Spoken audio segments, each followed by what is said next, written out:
Hello everyone, welcome है आपका मेरे यूट्यूब चैनल पे जिसका नाम है UK PSC UK triple SSC Uttarakhand exam warrior. ठीक है, मैंने इसका नया नाम रखा है और फिलहाल ये लंबा नाम लग रहा है मेरे को, तो इसको सोच रहा हूँ मैं थोड़ा शॉर्ट करने की। तो हम पढ़ रहे थे यूके ट्रिपल एसएससी का जो ग्रुप सी का एग्जाम होने वाला है हाई कोर्ट क्लर्क का, और उससे रिलेटेड क्वेश्चन देखने वाले हैं। ठीक है, आपका ग्रेजुएट लेवल पे है तो क्वेश्चन जो है ज़्यादा टफ नहीं बनते हैं। ठीक है, हालांकि जो यूके ट्रिपल एसएससी के वीडियो बीपीटीओ पटवारी का पेपर मैंने उसको देखा तो उसमें जो जीएस है आपकी थोड़ी बहुत अटपटी लगी मुझे। ठीक है, वो बुक्स में मुझे कहीं में कुछ क्वेश्चन नहीं मिले, जिसके आपका हर्षवर्धन का जो आपका राजकवि था हरिशेर, ठीक है, जो प्रयाग परिस्थिति के जो लेखक थे हरिशेर, उनके बारे में पूछा गया था कि जो इनके किससे संबंधित नहीं थे, किस कार्य से। ठीक है, वो चार ऑप्शन दिए गए थे, महासंधि विग्रह, और दूसरा था आपका कुमारादित्य, और तीसरा आपका कुछ अलग टाइप का था। ठीक है, चौथा आपका डी वाला।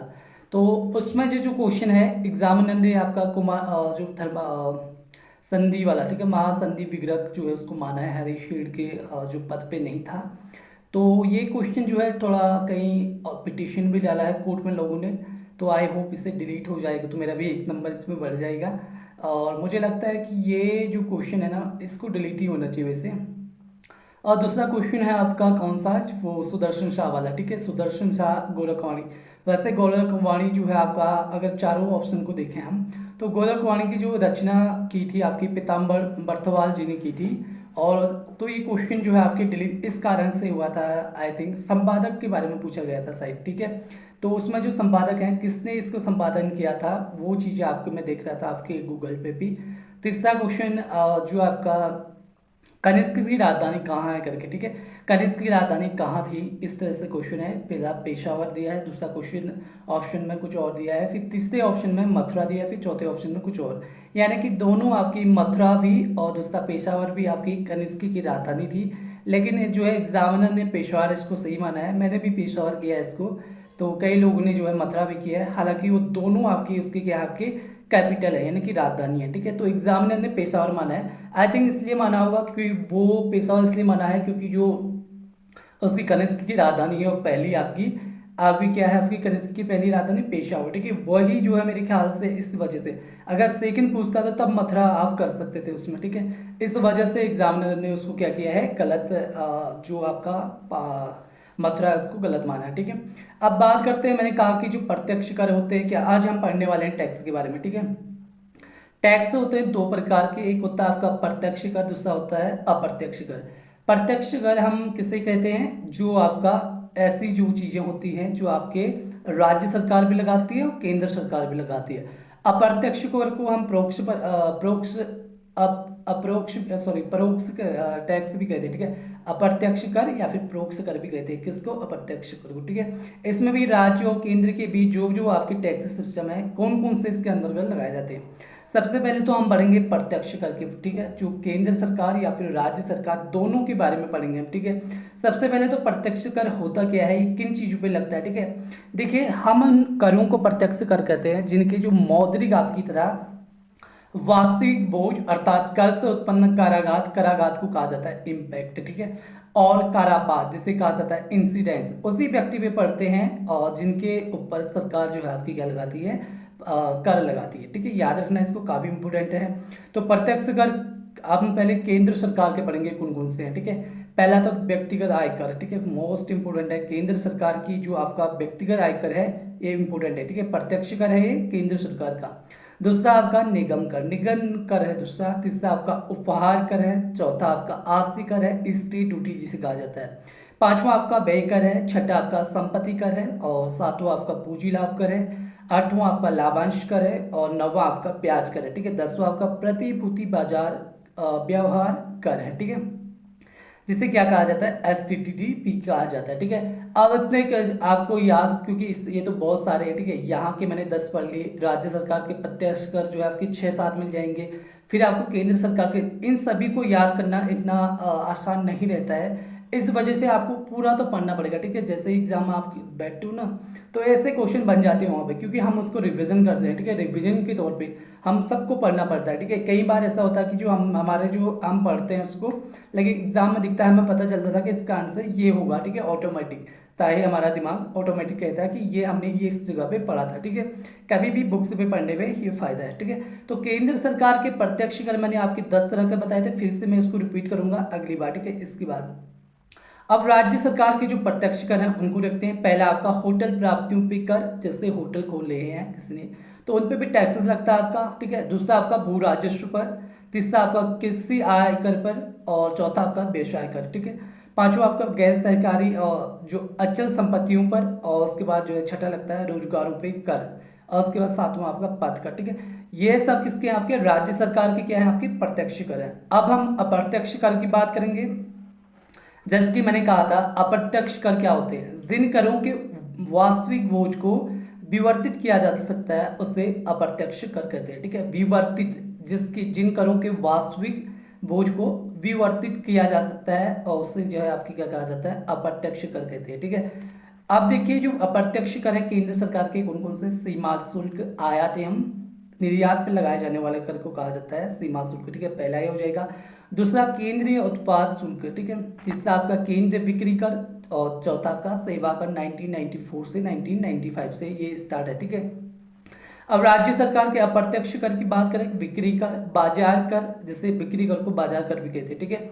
स्टाम्प एवं पंजीयन शुल्क, राज्य उत्पाद शुल्क, वाहनों पर टैक्स लगता है, जो विज्ञापन टैक्स लगता है।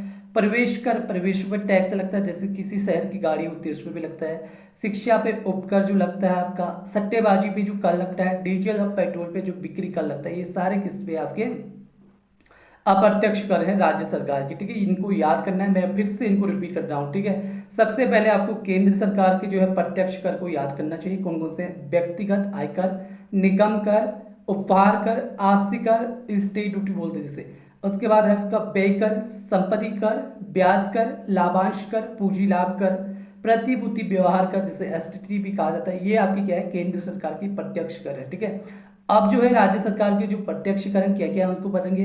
होटल प्राप्तियों पे टैक्स लगता है, जो भू राजस्व पर लगता है। कृषि जोतों पे लगता है, जो कृषि आयकर पे, ठीक है। व्यवसाय कर लगता है आपका। गैर शहरी अचल संपत्तियों पे लगता है आपका, और आपकी रोजगार पे कर आ गया आपका, और पथ का, ठीक है। इनमें से किस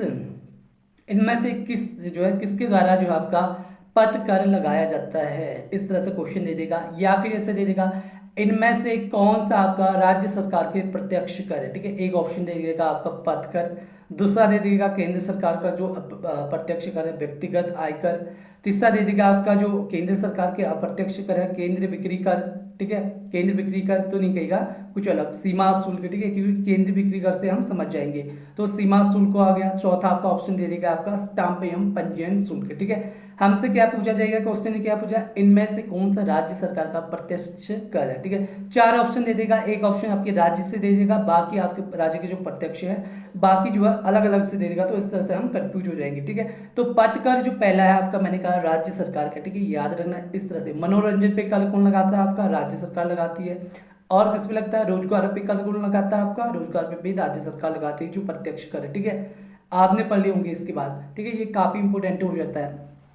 तो अप्रत्यक्ष कर सिर्फ आपको एक ही याद करना है केंद्र सरकार को, वो है आपका सीमा शुल्क, जो आपके आयात और निर्यात पे लगता है, और एक सेवा कर 1994 से 95, ठीक है। दो आपको याद करने, बाकी आपकी केंद्र बिक्री कर, केंद्र उत्पाद शुल्क, ये दोनों नाम जब भी आपको आएंगे तो ये समझ लेना कि ये क्या है? आपके अप्रत्यक्ष कर है, ठीक है। और राज्य सरकार की जो अप्रत्यक्ष कर है कौन कौन से हैं? डीजल पेट्रोल पे लगने वाले टैक्स, सट्टेबाजी पे लगने वाला टैक्स, शिक्षा पे उपकर, प्रवेश कर, विज्ञापन पे टैक्स, वाहनों पे टैक्स, स्टाम्प एवं पंजीयन शुल्क, बिक्री एवं व्यापार कर, ठीक है। तो ये याद रखना है। अब बात करते हैं, एक होता है मूल्य वर्धित कर, जिसे बोलते हैं वैल्यू एडेड टैक्स, ठीक है। मूल्य वर्धित कर को क्या बोलते हैं? Value added tax. तो सबसे पहले कहाँ पे लगाया गया था? हरियाणा में लगाया गया था, और सबसे अंत में कहाँ पे? यूपी में लगाया गया था। ये इंपोर्टेंट है। उत्तराखंड आपका 5वां स्टेट है जहाँ पे वैट जो आपको लागू किया गया था। क्या है आपका ये? मूल्य वर्धित कर जिसे कहा जाए, वैल्यू एडेड टैक्सेस, ठीक है। अब देखिए प्रतिभूति विनिमय कर, एसटीटी, अभी मैंने कहा कहाँ पे लगता है? ये आपका केंद्र सरकार का प्रत्यक्ष कर है, ठीक है। अब मैंने कहा कि जो प्रतिभूति विनिमय कर जिसे एसटीटी कहते हैं, इसकी शुरुआत कब होती है? 1 अक्टूबर 2004 से होती है। ठीक है, 1 अक्टूबर 2004 को की गई थी इसकी शुरुआत, और यह एक कर जो है घरेलू स्टॉक एक्सचेंज हुए लेन देन पे लगाया जाता है। इनमें से कौन सा टैक्स है आपका घरेलू स्टॉक एक्सचेंज में हुए लेन देन पे लगाया जाता है? तो कौन सा लगता है आपका? प्रतिभूति विनिमय कर जिसे बोलते हैं एसटीटी, जो आपकी केंद्र सरकार का प्रत्यक्ष कर है। इसकी शुरुआत होती है 1 अक्टूबर 2004 से, आपको डेट याद रखना है। ठीक है, दूसरा क्वेश्चन है, केंद्र को सर्वाधिक निविल नेट राजस्व की प्राप्ति सीमा शुल्कों से होती है, और सीमा शुल्क से प्राप्त राजस्व का बंटवारा राज्यों को नहीं करना होता। ठीक है, तो क्वेश्चन क्या आ जाएगा? इनमें से केंद्र सरकार को सर्वाधिक निविल या नेट राजस्व की प्राप्ति कहाँ से प्राप्त होती है? तो सीमा शुल्कों से। ठीक है, सीमा शुल्क कहाँ का आपका याद रखना है आपको? केंद्र सरकार का क्या आपका अप्रत्यक्ष कर है। ठीक है, उसके बाद जो आपको मैंने कहा कि जो सीमा शुल्क से कुल आपके जो टैक्स मिलता है आपका, जो सरकार आपके लेती है, टैक्स लेती है, उस टैक्स का जो राजस्व होता है उसका बंटवारा जो है आपको राज्यों को नहीं करना होता, वो केंद्र सरकार के पास ही रहती है। ठीक है, जैसे देहरादून दिल्ली अब कॉरिडोर बना है, तो उसका जो टैक्स लगेगा सारा पैसे कौन लगा आपका? केंद्र सरकार लगेगी। जो भी उस पर टैक्स लगेगा, ठीक है, वो राज्य सरकार को नहीं देगी। क्यों नहीं देगी? बिकॉज ऑफ केंद्र सरकार ने इसको बनाया है। ठीक है, अगर राज्य सरकार उसको बनाती फिर भी आपका जो है राज्य सरकार नहीं बना सकती है, केंद्र सरकार के साथ मिलकर ही बना सकती है। ठीक है, उसको बड़े पुल को। ठीक है, अगर राज्य सरकार क्यों बनाएगी आपकी देहरादून से दिल्ली के लिए? ठीक है, राज्य सरकार अपने स्टेट के अंदर देखेगी, स्टेट से बाहर बिल्कुल भी नहीं देखेगी, ये आपको याद रखना है। ठीक है, इस वजह से सीमा शुल्क पे टैक्स कौन लेती है? आपकी केंद्र सरकार लेती है। केंद्र सरकार का कैसा टैक्स है? ये अप्रत्यक्ष कर का। ठीक है, अप्रत्यक्ष कर का है, याद रखना है इसको, केंद्र सरकार लगाती है। तो ये सीमा शुल्क पे जो है सार्वधिक केंद्र को सार्वधिक निविल यानी कि नेट राजस्व की प्राप्ति होती है। ठीक है, अब कुछ महत्वपूर्ण कर सुधार समितियां हैं, जैसे कुछ समितियां हैं उनकी कार्य क्षेत्र है, सबसे इंपोर्टेंट है। ठीक है, वाचु समिति किससे संबंधित है? प्रत्यक्ष कर से। ठीक है, और एलके छा समिति किससे? अप्रत्यक्ष कर से। ठीक है, इन दोनों को याद रखना। जब भी पूछा जाएगा इनमें से कौन सी कमेटी प्रत्यक्ष कर से संबंधित है, तो कौन सा आएगा? वाचु समिति।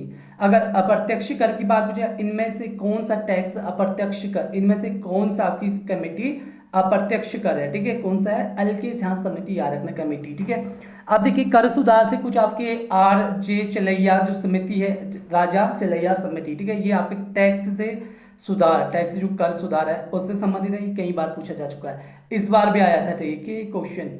उसके बाद रेकी समिति। रेकी समिति आपका एक बार हम टेस्ट में आया था, अप्रत्यक्ष कर है। अभी हमने दो पढ़ ली। ठीक है, अप्रत्यक्ष कर में दो चिन्ह आ गए आपकी, कौन सी? एलके झा कमेटी आ गई एक की, दूसरी क्या आ गई? रेखा समिति। इसको याद रखना है। अप्रत्यक्ष कर यानी कि जो अप्रत्यक्ष कर होता है उस पे जो आपकी कौन सी कमेटी बनी है? एक तो एलके झा कमेटी बनी है, दूसरे आपके रेखी कमेटी बनी है। ठीक है, अब बात करते हैं टैक्स कर नीति से, पार्थ सारथी सीम समिति। ठीक है, याद रखना इसका नाम, पार्थ सारथी सीम समिति कमेटी। ठीक है, ये कमेटी क्या है आपकी? पार्थ सारथी सीम समिति। ये आपकी कर नीति से संबंधित है। एक तो कर आपका, ठीक है, कर सुधार से कौन सा है? राजा चिलैया समिति। ठीक है, कर सुधार से 1991 में आता है। और दूसरा आपका कर नीति से कौन सा हो गया आपका? पार्थ सारथी सीम समिति। ठीक है, जो मैं पढ़ा रहा हूँ इसको आप भी ऐसे ही पढ़ना, याद हो जाएगा आपके माइंड में। ठीक है, खुद मैं भी इसको जो है रिवीजन कर रहा हूँ। उसके बाद आपका आयकर छूटों की समीक्षा करें, इनमें से किस कमेटी ने आयकर छूटों की समीक्षा की? ठीक है, कौन सा आपका? वाई वी रेड्डी समिति। ठीक है, याद रखना इसको, वाई वी रेड्डी समिति, यानी कि वाई वी रेड्डी समिति जो आपके किससे संबंधित है? आपकी आयकर छूट की समीक्षा के लिए। इस तरह से आप याद रखना, वाई कैसे होता है? ऐसे होता है, जब भी वाई जब भी आपको वाई दिखेगा तो ये वाई से वाई वी रेड्डी समिति। ठीक है, या फिर रेड्डी समिति किससे संबंधित है? आपकी आयकर छूट की समीक्षा के लिए। उसके बाद है भूरीलाल समिति। भूरीलाल समिति है मोटर वाहन करों में वृद्धि। ठीक है, मोटर वाहन में कर वृद्धि से कौन सी समिति है? भूरीलाल कमेटी। ठीक है, याद रखना। कैलकर समिति प्रत्यक्ष एवं परोक्ष करारोपण के प्रत्यक्ष और अप्रत्यक्ष करारोपण के लिए कौन सा टैक्स कौन सी कमेटी बनी थी? तो कैलकर जो कमेटी बनी थी वो याद रखना। ठीक है, अब आपका रंगराजन कमेटी। तो रंगराजन जो कमेटी बनती है यानी कि कमेटी को समिति कहते हैं। ठीक है, तो ये पेट्रोलियम उत्पादों पे प्रशुल्क संरचना के संबंध में सिफारिश से संबंधित है। ठीक है, जब भी आपका क्वेश्चन आएगा इनमें से कौन सी कमेटी या फिर रंगराजन कमेटी किससे संबंधित है, तो पेट्रोल सीमित से रंगराजन पेट्रोल खरीदता था, रंगराजन पेट्रोल में सबसे अमीर था, या फिर रंगराजन को पेट्रोल सबसे ज्यादा, रंगराजन जब कभी घूमने जाता था सबसे ज्यादा आपकी गाड़ी में वो पेट्रोल भरता था। इस तरह से आप उसको याद कर सकते हैं, ठीक है। इस तरह से आपको याद करना ही पड़ता है क्योंकि इतनी चीजें हैं आपकी, किस किस को आपके माइंड में याद रखोगे, तो कभी कभी इस चीजों को जो है इस तरह से भी याद करना पड़ता है, ठीक है। अब देखिए मेरे माइंड में वही आ गया, रंगराजन क्या आपका पेट्रोल सबसे ज्यादा अपनी गाड़ी में भरता है, ठीक है। जब भी आपके जो पेट्रोल पंप है, मैं उसको स्टोरी में बता देता हूँ। जब भी आपका पेट्रोल पंप देखोगे आप, जैसे कि पेट्रोल पंप है, ठीक है, तो रंगराजन उसका क्या है, मालिक है। इस तरह से आप याद कर सकते हो, ठीक है। पेट्रोलियम, ठीक है, तभी तो आपको याद होगा वो चीजें, ठीक है। तो पेट्रोलियम उत्पादों के प्रशुल्क संरचना के संबंध में सिफारिश के लिए कौन सी कमेटी बनी थी, आपकी रंगराजन कमेटी, ठीक है। फूरेलाल जो कमेटी बनी थी वो किससे संबंधित, आपकी अप्रत्यक्ष अप्रत्यक्ष करारोपण से संबंधित। कैलकर कमेटी किससे संबंधित है आपकी, और जो कैलकर कमेटी है प्रत्यक्ष एवं अप्रत्यक्ष के लिए, ठीक है। अब फूरीलाल समिति है आपकी मोटर वाहन के लिए, ठीक है। इससे पहले मैंने दोनों बोला था, तो फूरीलाल जो कमेटी है आपकी किससे संबंधित है, आपका मोटर वाहन कर वृद्धि, ठीक है। तो याद रखना, इसको किस तरह से याद कर सकते हैं आप, तो आपको याद रखना है जो फूरीलाल है उसके पास काफी सारे मोटर हैं, ठीक है, मोटर हैं, इस तरह से याद कर सकते हो।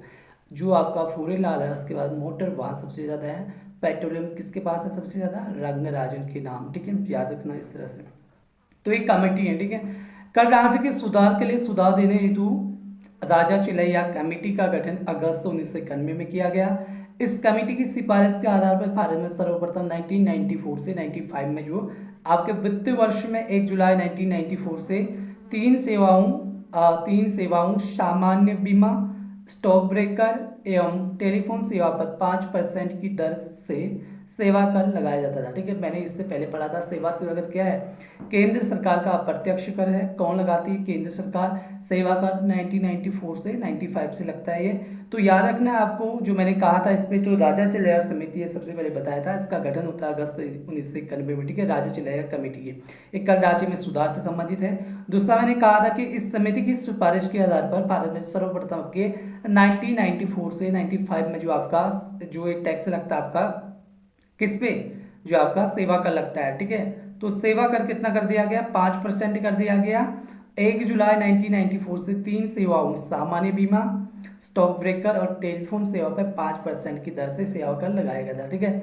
छोटे व्यापारियों के लिए एक मुफ्त आयकर योजना की सिफारिश चिलैया समिति ने की। इनमें से किस कमेटी ने छोटे व्यापारियों के लिए एक मुफ्त आयकर योजना की सिफारिश की, तो राजा चिलैया समिति ने, ठीक है। चिलैया समिति ने गैर कृषकों की 25,000 रुपये से अधिक की वार्षिक कृषि आय पर आयकर लगाने की संतुष्टि की, ठीक है। जो आपकी चिलैया समिति है उन्होंने जो कृषि है उस पर जो आपके 25,000 से ज्यादा आपके पास पैसे है तो उस पर क्या लगेगा, आपका कृषि आय पर आयकर लगाने की संतुष्टि की थी आपकी चिलैया समिति ने गैर कृषकों से, ठीक है, जो कृषि नहीं करते हैं उनसे, ठीक है। अब देखिए 1991 में बना था, उस समय तो 25,000 भी बहुत सारे थे ना, तो अभी के वर्तमान में तो 25,000 बहुत कम है, लेकिन उस समय जो 25,000 है वो काफी मात्रा में थे। 25,000 की जो कीमत थी काफी, ठीक है। जितना अभी आपके 1 लाख होगा उतनी आपकी उसमें क्या होगी, 25,000 की कीमत होगी, ठीक है। 25,000 के उसमें जो काम चलता था उसमें। तो केंद्रीय बिक्री कर एक ऐसा कर है जिसमें केंद्र सरकार टैक्स लगाती है पर जिसकी वसूली राज्य सरकार करती है तथा इसकी राजस्व प्राप्ति राज्य द्वारा ही ली जाती है। इसकी शुरुआत आपकी 1% की अत्यंत अल्प दर से 1982 में शुरू किया गया था। ये भी आपको याद रखना है, ठीक है।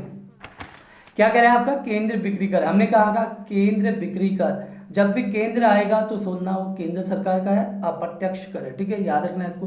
तो केंद्र बिक्री कर एक ऐसा कर है जिसे केंद्र सरकार लगाती है और जिसकी वसूली कौन करती है, राज्य सरकार करती है, और तथा इसकी राजस्व प्राप्ति राज्य द्वारा ही ली जाती है, और इसकी शुरुआत 1% की जो आपकी अत्यंत अल्प दर से 1982 से शुरू किया गया था, याद रखना। इनमें से कौन सा टैक्स आपका 1982 से शुरू किया गया था, इनमें से कौन सी कमेटी ने, या फिर इनमें से कौन सी जो आपके केंद्रीय बिक्री कर, इनमें से कौन लगाता है, कौन सा कर है, अप्रत्यक्ष कर है प्रत्यक्ष कर, इस तरह से क्वेश्चन बन सकते हैं। और केंद्रीय बिक्री कर के बारे में मैंने अभी कहा कि जो केंद्रीय बिक्री ऐसा कौन सा टैक्स है जिसे लगाती तो केंद्र सरकार है पर जो राजस्व प्राप्त करती है वो राज्य सरकार करती है, कौन सा है, केंद्र बिक्री कर। इस तरह से याद करना है, 1982 से शुरू किया गया था इसको, ठीक है। और 1% की सबसे कम जो टैक्स है उस पर सरकारी व्यय को नियंत्रित करने का जो प्राधिकारी होता है वो कौन होता है, आपका वित्त मंत्रालय होता है, ये भी आपको याद रखना, ठीक है। तो सरकारी व्यय को नियंत्रित करने का प्राधिकारी वित्त मंत्रालय है, ये आपको याद रखना है। अब हम करने वाले हैं इसके बाद टैक्स के बारे में, जिसे बोलते हैं जीएसटी, ठीक है, गुड सर्विस टैक्स, वस्तु एवं सेवा कर। देखिए सभी को पता होगा, जब एक टैक्स लगा था 2017 में लगा था 1 जुलाई, उसमें मैं कहीं कंपनी में काम कर रहा था, तो बहुत से जो कंपनियां हैं वो आपके इस टैक्स से जो है नहीं दे पा रही थी, इस वजह से बंद हो गई थी, ठीक है। तो ये जीएसटी जो आपकी गुड सर्विस टैक्स है, ये आपकी अच्छी या बुरी मैं बताऊं तो इसमें केंद्र सरकार को तो फायदा होता है, पर पब्लिक को जो है काफी घाटा होता है। जो आपकी फैक्ट्रियां चली थी काफी ज्यादा, वो बंद हो चुकी थी क्योंकि इतना टैक्स नहीं दे पाती थी वो, ठीक है। तो इसको याद करना। अब नेक्स्ट वीडियो में टैक्स के बारे में बात करेंगे, अभी के लिए इतना ही काफी है, ठीक है। मिलते हैं नेक्स्ट वीडियो में। आई होप कि जो चीजें मैं पढ़ रहा हूँ उसको एक बार आप अपने माइंड में याद करना, ये चीजें आपको समझ में आ जाएंगी, ठीक है।